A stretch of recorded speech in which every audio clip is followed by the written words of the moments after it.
जी अस्सलाम वालेकुम।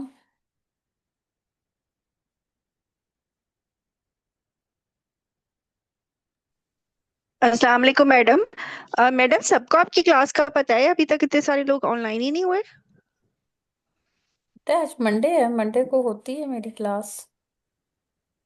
हाँ, और अभी तो आपका गैप आ गया था, सैटरडे संडे आपने लेनी थी लेकिन हुई नहीं, तो आज तो अभी तक कोई ऑनलाइन ही नहीं है। आज मैडम आज कोई और क्लास तो नहीं है, क्योंकि कल कोई क्लास थी तो वो फिर मैंने डॉक्टर नहीं थी।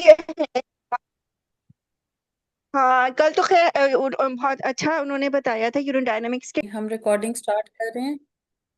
आ जाए जवेरिया। अस्सलाम वालेकुम मैडम। वालेकुम अस्सलाम। जी, you have 10 minutes and patient sitting in front of you take the relevant history and present the case summary to the examiner. अस्सलाम वालेकुम, मेरा नाम डॉक्टर जवेरिया, मेरा गायनी के शुबे से 4 साल से ताल्लुक है। आज मैं आपके मसले के मुतालिक बातचीत करूंगी। मैं उम्मीद करती हूँ कि आप ताउन करेंगे। आपका नाम क्या है? जी, मेरा नाम फरहत है। फरत, आपकी उम्र कितनी है और शादी को कितना अरसा हो गया? डॉक्टर साहब, मेरी उम्र 52 साल है। शादी को तो काफी देर हो गई है। 30 साल हो गए होंगे। ठीक है। और कितने मेरे बच्चे हैं? 6 बच्चे आखिरी हैं। बच्चे की क्या उम्र है? छोटा बच्चा कोई हमल मेरा जाया तो अभी नहीं तक। हुआ आपका? नहीं, मेरे सवाल का जवाब तो ले लें। 50 मेरे छोटे बच्चे की उम्र 22 साल है। हमल कोई नहीं ठीक है। जाया डॉक्टर साहब, सारी नॉर्मल डिलीवरी है नॉर्मल। कि ऑपरेशन? सारे ठीक है। नॉर्मल हैं डॉक्टर और साहब। कितना पढ़ी लिखी हैं, क्या काम करती हैं? डॉक्टर साहब, मैं तो गांव में रहती हूँ, कोई नहीं, स्कूल ही नहीं गई। ठीक है। अभी किस मसले के साथ आप दाखिल हैं? डॉक्टर साहब, मेरे ना मसला ये था कि मुझे पहले थोड़ा थोड़ा दाग लगता रहा है। कोई साल हो गया। तो सारे कहते थे माहवारी सूख जाए तो कभी कभार ऐसे हो जाता है। लेकिन अब मुझे जो है ना, वो कोई 10 दिन हो गए हैं, बहुत ज्यादा ब्लीडिंग है, जैसे माहवारी आती थी ना, तभी आती। पैरा 6 है। ठीक ठीक है। और माहवारी सूखे कितना अरसा हो गया आपको? माहवारी सूखे मुझे 8 साल हो गए हैं। ठीक है। और ये आपके साथ दूसरी दफा होगा या इससे पहले भी कभी ऐसा होता रहा है? ये डॉक्टर कितनी साहब, दफा हो चुका है ये? ये पहली दफा ही हुआ है डॉक्टर साहब। 1 साल से मुझे कभी कभार दाग लग जाता था। तो वो सब कहते थे कि कभी कभार लगने में कोई मसला नहीं है, वो खुश्क हो जाता है, तो इस तरह से कभी दाग लग जाता है। लेकिन अब 10 दिन हो गए हैं, बहुत ज्यादा ब्लीडिंग है। ठीक है। और किस रंग का खून पड़ रहा है और कितनी मिकदार में पड़ रहा है? खून तो सुर्ख ही होता है डॉक्टर साहब, कोई पीला खून तो होता नहीं। लेकिन तो सुबह से अब मेरे 3 पैड इस्तेमाल हो गए, कपड़ा रखा हुआ मैंने। और साथ कोई लोथड़े वगैरह आ रहे हैं? नहीं, लोथड़े नहीं है, ताज़ा खून ही बस आ रहा है। ठीक है। इसके साथ कोई आपको पेट में दर्द महसूस होती है निचले हिस्से में? जी डॉक्टर साहब, दर्द भी हो रहा है। और आपके खाविंद हयात है? नहीं डॉक्टर साहब, फोत हो गए हैं, 3 साल हो गए हैं। ठीक है। आपको कोई पेट में गोला महसूस या पानी महसूस होता है? नहीं। कोई गंदा पानी तो नहीं पड़ता नीचे से? नहीं। जिस्म का कोई हिस्सा बाहर निकलता हुआ महसूस होता हो? नहीं। पेशाब या पखाने का कोई मसला? नहीं। बुखार, ठंडे पसीने या सर्दी गर्मी ज्यादा लगती हो? एकदम से जिस्म डॉक्टर साहब गर्म हो जाता है, ठंडा हो जाता है, पसीने आते हैं, ये तो होता है मुझे। ये तो काफी अरसे से हो रहा है ये तो। ठीक है। और दिल घबराता या बेचैनी, चिड़चिड़ापन, नींद में कोई कमी महसूस हुई हो? हाँ, ये सब कुछ भी है। और वजन में कमी महसूस हुई है? नहीं डॉक्टर साहब। सांस तो नहीं फूलती आपकी? अब कमजोरी बहुत ज्यादा हो गई है, जब से ब्लीडिंग शुरू हुई है ना, तो फिर मैं थक जाती हूँ बड़ी जल्दी। ठीक है। जो आपके बच्चों की पैदाइश हुई है मुद्दत पे हुई है? कोई उस टाइम मसला तो नहीं हुआ था? बच्चों को अपना दूध पिलाया है? जी, सारे बच्चे पूरे टाइम पे घर पे ही पैदा हुए हैं, सबको दूध पिलाया है मैंने। ठीक है। और आपको कुछ याद है कि आपको पहली दफा माहवारी किस उम्र में आई थी? नहीं डॉक्टर साहब, ऐसा तो मुझे कोई नहीं याद, छोटी उम्र ही थी जब वक्फे? भी। ठीक है। वक्फे क्योंकि कोई अद्वियात या कोई आपने सुनहरे पत्ते वाली दवाइयां तो नहीं इस्तेमाल की?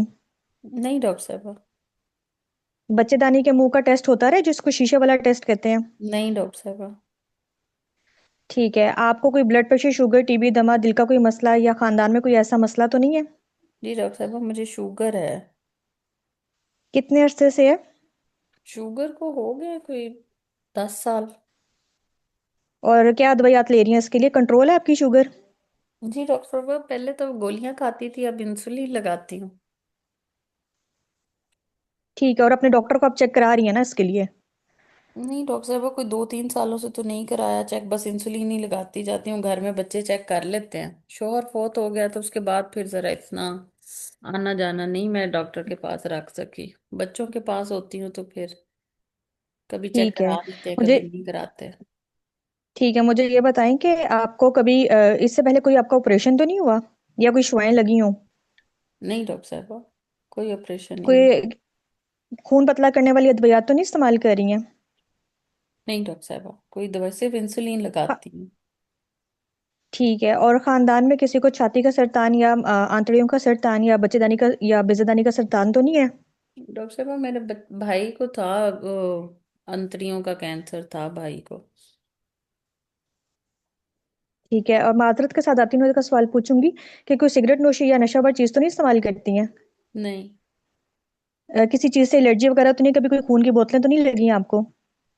नहीं डॉक्टर साहब, ठीक है, घर में गुजर बसर ठीक हो जाता है आपका? कोई मसला मसाइल तो नहीं है घर में? बस बेटे के पास रहती हूँ, बेटे के साथ ही होती हूँ मैं, हो जाता है बस। ठीक है, कोई आपने अभी इस मसले के लिए कोई टेस्ट या अद्वियात इस्तेमाल की हैं?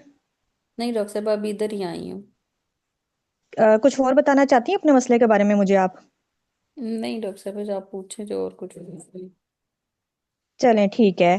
बहुत बहुत शुक्रिया। अब ना मैं आपका मुआयना करना चाहूंगी। आप अपने हाथ आगे करें। और whether appreciated. Thyroid, lymph not nodes, enlarged. Chest and breast examination, normal. Per abdominal examination for any mass tenderness, soft mouth visceromegaly, tender shifting lumbus dullness, megaly. local examination, vulva vaginal inspection, any discharge, and then per speculum examination for any discharge, speculum bleeding, examination is normal looking cervix, bulky uterus, fornices clear, mobile non tender. okay madam, I am done. And madam, per rectal examination, sorry, for why you want per rectal? madam, for the any इतना mucosal अच्छा case mobility चला and के end पे blunder ना मारो। sorry madam, pulse, BP, temperature नहीं चाहिए होता? oh sorry sorry sorry, जी बीएमआई। मैडम वो, जी जी जी, मिस हो गया। Pulse, BP, temperature. हाँ। जी जी जी मैडम, जी जी। हाँ। चले, टाइम आपका। जब मैं अभी, मेरी हिस्ट्री खत्म हुई थी तो मैं क्लैपिंग करने लगी थी। तुमने एग्जामिनेशन पे सारा कुछ जो है ना, पानी फेर दिया अपनी हिस्ट्री पे। ओहो मैडम मैं कहा बस। था आज हिस्ट्री बहुत अच्छी जवेरिया ने ली है। मैं खुश हो रही थी कि जवेरिया ने हिस्ट्री इतनी अच्छी ली है और टाइम इतना अच्छा मैनेज कर लिया है। लेकिन तुमने मैडम, एग्जामिनेशन पे आके ना सारा गड़बड़ कर दिया है। चलो, बहरहाल हिस्ट्री तुम्हारी बहुत अच्छी थी। टाइम इज गुड कि 5 मिनट 25 सेकेंड्स थे जब आपका एग्जामिनेशन खत्म हुआ है। तो इट मीन्स कि 1 मिनट में आप समरी भी प्रेजेंट कर देंगे, बट एग्जामिनेशन की थोड़ी सी गलती है। पीआर क्यों लेना है? Why you want PR? Madam, for the mucosal mobility. कौन सी म्यूकोजल मोबिलिटी? मैडम वो जिस तरह कैंसर्स में हम लोग पर रेक्टल एग्जामिनेशन भी करते हैं। कैंसर्स में, जब अभी तो कैंसर आपको पता ही नहीं है। अभी आपको ठीक है। हिस्ट्री में कहीं से कैंसर लग रहा है? नहीं। तो फिर अभी तो डायग्नोसिस ही नहीं बना। अभी तो आपने एक जन, अभी तो you are not suppose to do per speculum और बाय मैनुअल एग्जामिनेशन, वो सिर्फ आप एग्जामिनर से मांगेंगी। बट लेकिन अगर आप बीएमआई नहीं पूछती हैं, जो क्या, अगर आपको सीए लग भी रहा है, तो अगर आप बीएमआई पे तवज्जो नहीं देंगी तो आप ओबेसिटी वाला रिस्क फैक्टर कैसे निकालेंगी? रिस्क फैक्टर्स जी निकालने हैं मैडम। ना कि इस पेशेंट के अंदर कोई रिस्क फैक्टर्स तो नहीं आ रहे, डायबिटीज तो आ गई है, क्या पेशेंट ओबीज है? तो वो एग्जामिनेशन पे ही आना है ना कि बीएमआई कितना है। ठीक है, सो इस पेशेंट का वेट मैडम जो है वो 92 kg। एकदम से स्किप हो गया था। टेम्पलेट नहीं छोड़ना, टेम्पलेट को याद रखो, लिखो जी। टेम्पलेट। कि ये टेम्पररी। आपने एग्जाम हिस्ट्री बहुत अच्छी पूछी, सिर्फ एक जो चीज आपने मिस की थी, एनी प्रीवियस मेंस्ट्रुअल साइकिल की इरेगुलरिटी, वो नहीं पूछा आपने। तो वो गायनी की, जहाँ पे ओके। आपने गायनी की हिस्ट्री शुरू की थी ना, तो आपने ये जी। पूछना था कि आपको पहले माहवारी का कभी कोई प्रॉब्लम तो नहीं हुआ था, माहवारी ठीक आती थी जब आती थी, ठीक है। सो दिस इज ऑल्सो जी। इम्पोर्टेंट कि पहले कोई उसको इरेगुलरिटीज तो नहीं रही थी। सेकेंडली आपने हॉट फ्लशेस और उसके बारे में पूछ लिया, लेकिन इम्पोर्टेंटली साथ ही ये पूछ लीजिए कि क्या कोई इस मसले के लिए आप अद्वियात तो नहीं लेती। लेकिन वो क्वेश्चन कवर हो गया था जब आपने पेशेंट ने कहा कि जी मैं सिर्फ इंसुलिन लेती हूँ, ठीक है। अगर आप जस्टिफाई करना चाहें तो कर सकते हैं, लेकिन स्टिल एचआरटी के बारे में आपने ज़रूर बात करनी है कि एक पेशेंट पोस्ट मेनोपॉजल ब्लीडिंग के साथ आए तो उसमें सबसे ज़्यादा इंपॉर्टेंट है कहीं वो एचआरटी तो नहीं ले रही, ठीक है। ठीक है मैडम। तो वो जी एक मैडम। कॉज को रूल आउट करने के लिए ये सवाल बहुत इंपॉर्टेंट है, क्या कोई आप चक्कर वाली गोलियां तो नहीं इस्तेमाल कर रही, ठीक है। या जब आपने मीनोपॉजल सिम्टम्स पूछे तो मीनोपॉजल सिम्टम्स के साथ एचआरटी के भी बातें पूछ लीजिए, ठीक है। जब भी जी। मीनोपॉजल पेशेंट आएगी तो उसके मीनोपॉज के सवाल बहुत इंपॉर्टेंट है। आपको एकदम से ठंडे पसीने तो नहीं आ जाते हैं, आपको नींद ठीक आ जाती है, आपको पेशाब का कोई मसला तो नहीं होता, यूरोजेनिटल सिम्टम्स के बारे में। फिर उसके बाद पूछें क्या कोई आप अद्वियात तो नहीं इस्तेमाल करती हैं, ठीक है। तो ये चीज़ें बहुत इंपॉर्टेंट हैं, ठीक है। जी मैडम। बाकी आपकी हिस्ट्री बहुत अच्छी थी, ठीक है। आई वॉज वेरी हैप्पी कि आप इतनी speedly confidently, voice very very confident voice, and सबसे ज़्यादा इम्पोर्टेंट जो गेम चेंजर होती है ना चीज़ें, वो टाइम मैनेजमेंट है। आप सब कुछ बहुत अच्छा कर लें, लेकिन अगर आप टाइम मैनेज नहीं कर पाते तो फिर आपका स्किल ज़ीरो है, ठीक है। सो गुड कि आपकी आज टाइम मैनेजमेंट बहुत अच्छी थी, your speed was very good, ठीक है। और टेम्पलेट आपने अपना सारा पूरा किया था, कोई चीज़ आपकी रह नहीं गई थी, जो रह गई थी वो थोड़ी सी मैंने आपको बता दी है, ठीक है। It was a good history.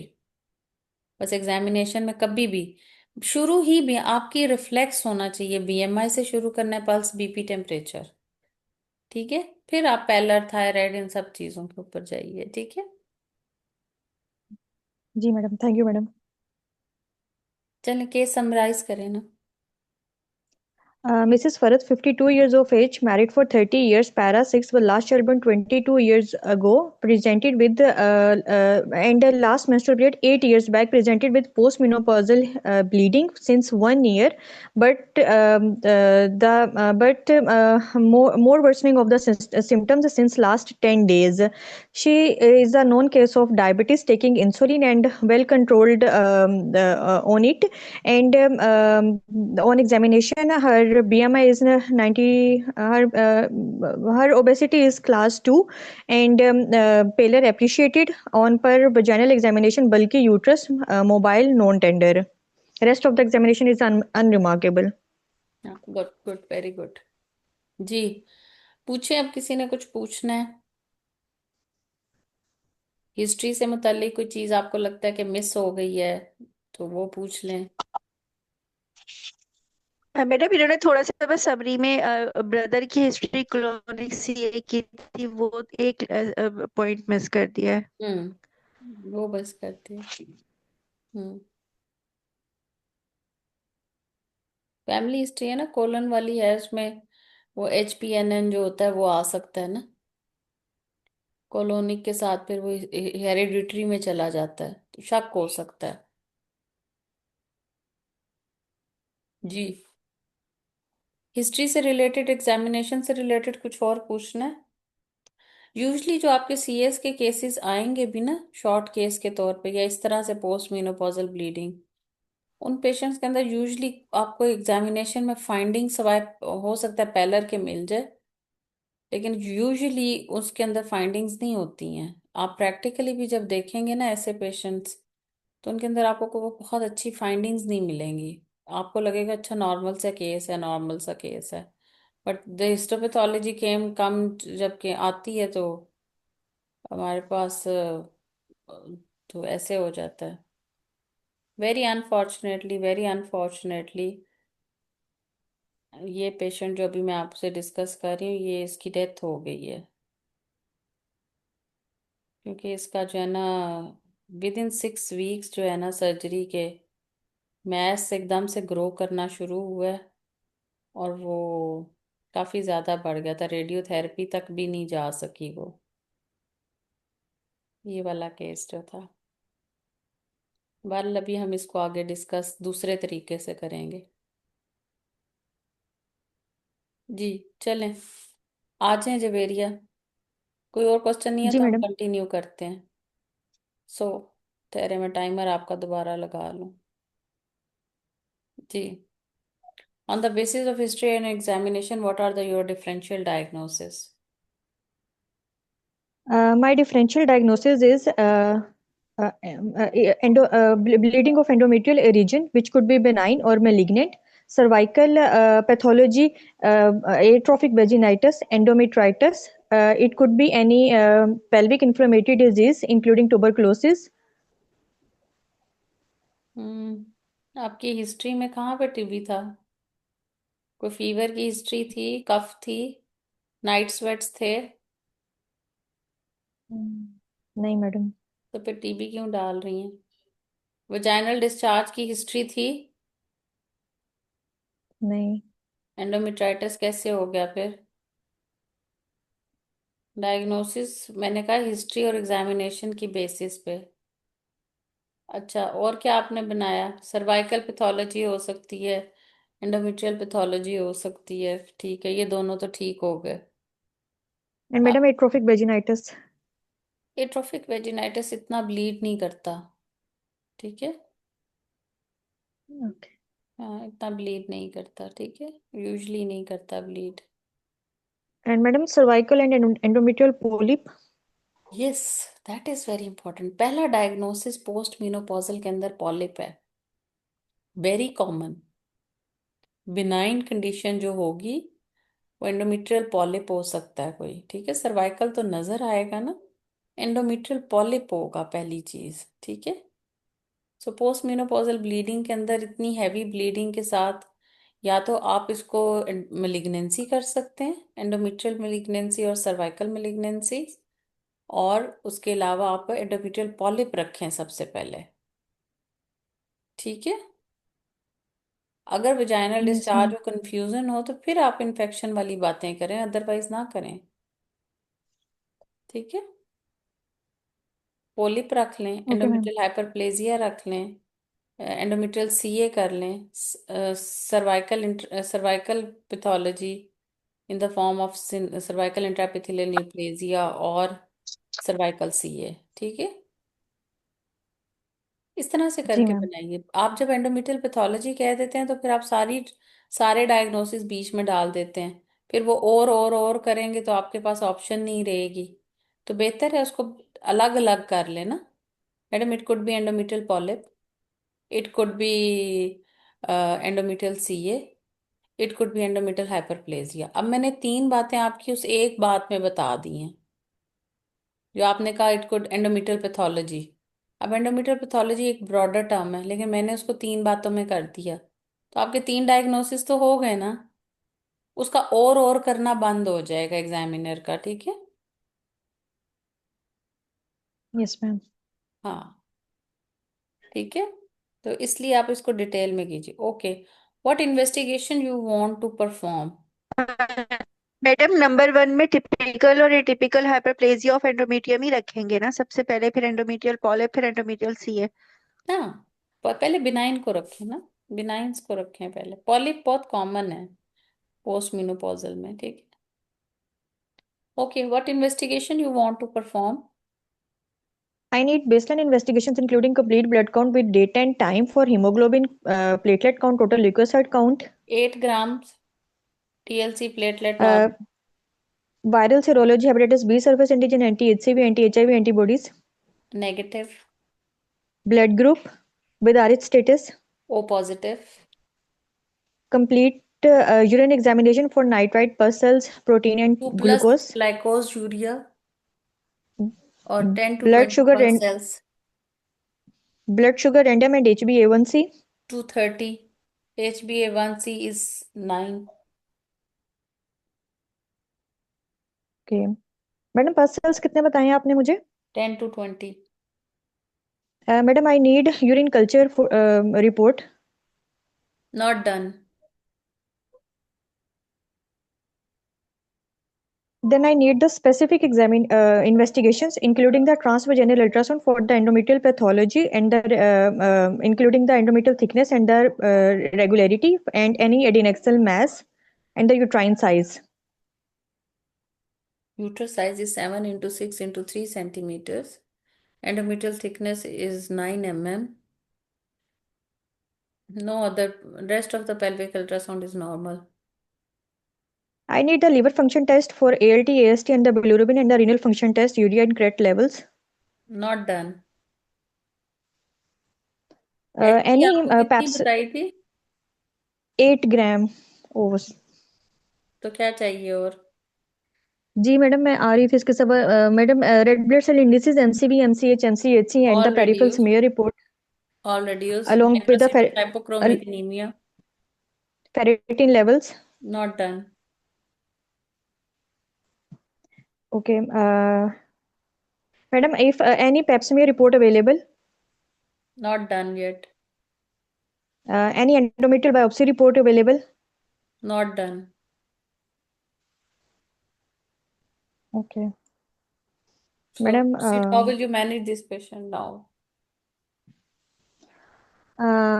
firstly, I will complete my workup and then I will counsel the patient regarding the provisional diagnosis that it could be counsel पहले benign करेंगी या or वर्कअप पहले करेंगी? पहले. मैडम, आंसर करूंगी patient को, counsel करें। Counsel करूंगी पहले. ओके, करें हाँ. काउंसल। नहीं मैडम, पहले वर्कअप कंप्लीट करके फिर काउंसल करूंगी. पहले काउंसल करेंगी तो वर्कअप करेंगी ना, पहले तो उसको बताएंगी ना बातें। हमेशा याद रखें, सबसे पहली चीज काउंसलिंग है। सबसे पहली चीज आपकी जो है ना वो काउंसलिंग है। काउंसलिंग करेंगी तो उसको बताएंगी ना कि मैंने वर्कअप करना है अब आपका। वो ऐसे थोड़ी आपको वर्कअप करवाने देगी। ठीक है। ऑलवेज जी डू जी. वर्कअप। जो भी अब तक आपने उससे सवालात पूछे हैं, बातें की हैं, जो भी आपने अब तक डायग्नोसिस बनाया, उसको कम्युनिकेट करें। This is the communication with the patient. Counselling जो होती है वो आपकी डोमेन होती है communication with the patient and family. ठीक है। मल्टी डिसिप्लिनरी टीम जो होती है वो कम्युनिकेशन विद द कोलीग्स की डोमेन में आती है। ठीक है। तो जो एडमिशंस हैं वो आपकी पेशेंट सेफ्टी के पॉइंट्स में आती हैं। ठीक है। एडमिट कर रही हैं, ओपीडी पे मैनेज कर रही हैं, ये ऑल पेशेंट सेफ्टी की डोमेन्स हैं। तो जो काउंसलिंग है वो communication with the patient and family में आती है। पहले आप उसको काउंसल करें, उसको कम्युनिकेट करें कि अब तक जो मैंने आपसे बातें की हैं, जो आपका मुआयना की है और जो मैंने आपकी रिपोर्ट्स देखी हैं, उसके मुताबिक मेरे ख्याल में ये बातें हैं, तो हमें अब ये करना है। ठीक है। चलें, बोलें। जी ma'am. Firstly, I will counsel the patient regarding the current and the provisional diagnosis that it could be benign or malignant, and I will offer my social support to the patient and then complete my missing workup. And beside by, I will also involve the multidisciplinary team, including the senior gynecologist, radiologist, and the pathologist. And I will offer admission to the patient. For that, I will build up the HB hemoglobin of the patient by transfusing the pack cell, and then plan the endometrial biopsy. Uh, I will prefer hysteroscopic endometrial biopsy. And I will also tell the pros and the cons and the need of this procedure to the patient. And once the endometrial biopsy is done, and the I mm, and the patient is stable, I can discharge the patient and call her for follow-up with the histopathology report. And my next plan will be decided after the endometrial biopsy report. Okay. इसी चीज को कोई और present करता है? Madam मैं करूं? जी करें। जी. Madam, first of all, I will counsel my patient regarding the findings and the provisional diagnosis, and will explain my patient that according to the investigation, her inner lining of the womb is thickened, and we need to run some more tests to find out its nature, whether it's benign or malignant. And I will provide my support, and will explain my patient that we will be managing her with the help of a team of a doctor that include a gynecologist, a histopathologist, a hematologist, and a radiologist. I will get my patient admitted in liaison with a hematologist, and a physician will address her comorbidities, will build up her HB, and will control her blood sugar levels, will transfuse her 2 pint of the Paxil volume, and will make sure that her HP is 10, will take the anesthesia fitness, and will prepare my patient for the endometrial biopsy. I will give the options available in my setup that include the gold standard one, which is hysteroscopic endometrial sampling. Then if the other option that we can do, if the patient is not fit for the anesthesia, we can go for the pipal sampling, and the third, we can also get the diagnostic diagnostic DNC. Adiya, और अब एक minute रुक जाए। Comorbidity में क्या चीज थी? Madam, anaemia और डायबिटीज। डायबिटीज को कैसे मैनेज किया? Madam, in liaison with the physician, I have corrected the blood sugar levels. पहले मॉनिटर करेंगी ब्लड शुगर लेवल्स, फिर आप जी उसको मैडम, वो we एडजस्ट will first करके of all monitor. Yes, very rightly, madam. हाँ, जबेरिया आपने डायबिटीज मिस कर दिया ना? जी मैडम। मैडम मेरे से मैनेजमेंट नहीं हो रही थी यार। हो जाएगी, हो जाएगी, इसी तरह ही होगी प्रिपेयर। कि जब आप करेंगी और गलत करेंगी, आज अब इसको लिखो। पहले मैंने यही कहा पॉइंट्स क्या, पहला पॉइंट आपका क्या है? पहला पॉइंट आप लोगों का काउंसलिंग। होता है काउंसलिंग। ठीक है, कोई भी चीज आपने करनी है, मेरे पास ना पता नहीं एक लिखा हुआ था, बड़ा अच्छा, मैंने खुद ही लिखा था, वो मुझे मिल नहीं रहा। काउंसलिंग होती है सबसे पहली चीज।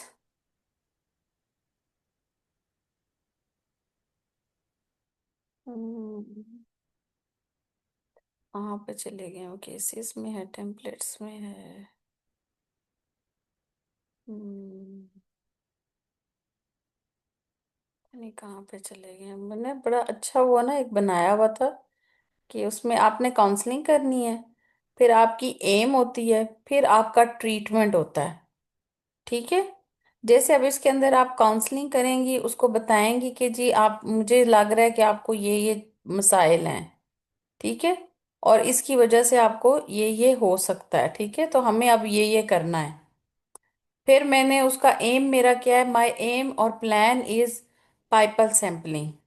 सो for that I will admit the patient, I will address the comorbidities, ऐसे ही जुमला लिख लेना एक सबके लिए ही। ठीक है,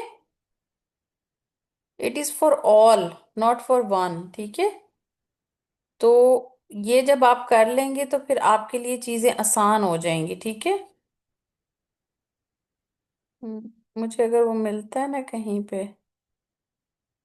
मैं देखती हूँ, मैंने कहीं पे लिखा जरूर था, मुझे मिल नहीं रहा वो एक्चुअली। आपने मेडिकल डिसऑर्डर्स में भी बताया था कि कोई भी पेशेंट आएगी तो पहले आपने सबसे पहले उसकी काउंसलिंग करनी है, बेशक वो ओपीडी में आई है कहीं और पे है, फिर उसके बाद आपने सोचना है उसको एडमिशन की जरूरत है कि नहीं है, फिर उसके बाद आपने अगली चीज सोचनी है हाँ कि एडमिट करके मैंने क्या करना है, और फाइनल पे मेरा ट्रीटमेंट मैंने उसको क्या देना है। ये आपने मेडिकल डिसऑर्डर में एक दफा हमें ये प्लान शेयर किया था, वर्बली किया था। हाँ, नहीं नहीं, ये मैंने ना कहीं पे लिखा भी हुआ है, वो मुझे अब ना मिलता है ना कहीं पे, तो मैं आपको शेयर करती हूँ। आप लिखे हेडिंग्स, हेडिंग्स लिखो। पहली चीज अब मैनेजमेंट है ना। ठीक है, मैनेजमेंट के अंदर पहली चीज लिखे काउंसलिंग। ठीक है, काउंसलिंग के अंदर आपने क्या बताना है, you will explain the differential diagnosis. ठीक है, फिर आगे आप हेडिंग दें एम, एम के अंदर आपने प्लान बता देना है। ठीक है, जैसे आपने उसमें करना है ना वो फीटो मैटरनल काउंसलिंग, उसमें तो हम काउंसलिंग करते हैं ना, यहाँ गायनी के केस में काउंसलिंग में डिफरेंशियल डायग्नोसिस बताना होता है। एम के अंदर आपकी मैनेजमेंट प्लान होता है। जैसे इसके अंदर